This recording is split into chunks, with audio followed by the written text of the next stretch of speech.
నిజామాబాద్ లో ఆరోగ్య చైతన్య వేదిక ఆధ్వర్యంలో వడదెబ్బపై అవగాహన కార్యక్రమం నిర్వహించారు. ఈ సందర్భంగా కరపత్రాలను డాక్టర్ రాజశ్రీ ఆవిష్కరించారు. ఈ కార్యక్రమంలో డాక్టర్ రాజశ్రీ మాట్లాడారు. ప్రజల్లో ఆరోగ్య అవగాహన పెంపొందించడం ఎంతో అభినందనీయమని పేర్కొన్నారు. ముఖ్యంగా వేసవి కాలంలో వడదెబ్బ నుంచి రక్షణకు ప్రజలు జాగ్రత్తలు తీసుకోవాలని సూచించారు. ఈ కార్యక్రమంలో సంస్థ ప్రతినిధులు, వైద్య అధికారులు పాల్గొన్నారు.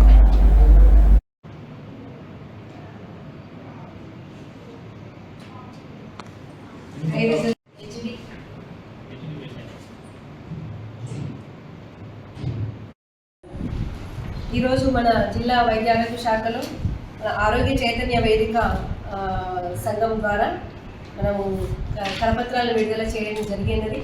దీంట్లో మెయిన్గా వడదెబ్బ నివారించడానికి తగిన జాగ్రత్తల కోసమని సూచనలు అవన్నీ ఇస్తూ కూడా మనకు పాంప్లెట్స్ ప్రింట్ చేయించి ఇచ్చినారు. చాలా సంతోషం. సో ఇదంతా కూడా ఈ మెసేజ్ అంతా కూడా పబ్లిక్లోకి గ్రౌండ్ లెవెల్ కూడా వెళ్ళాలి. ప్రతి ఒక్కరు జాగ్రత్తలు తీసుకుంటూ వాళ్ళ ఆరోగ్యాన్ని కాపాడుకోవాల్సిందిగా కోరుతున్నాను.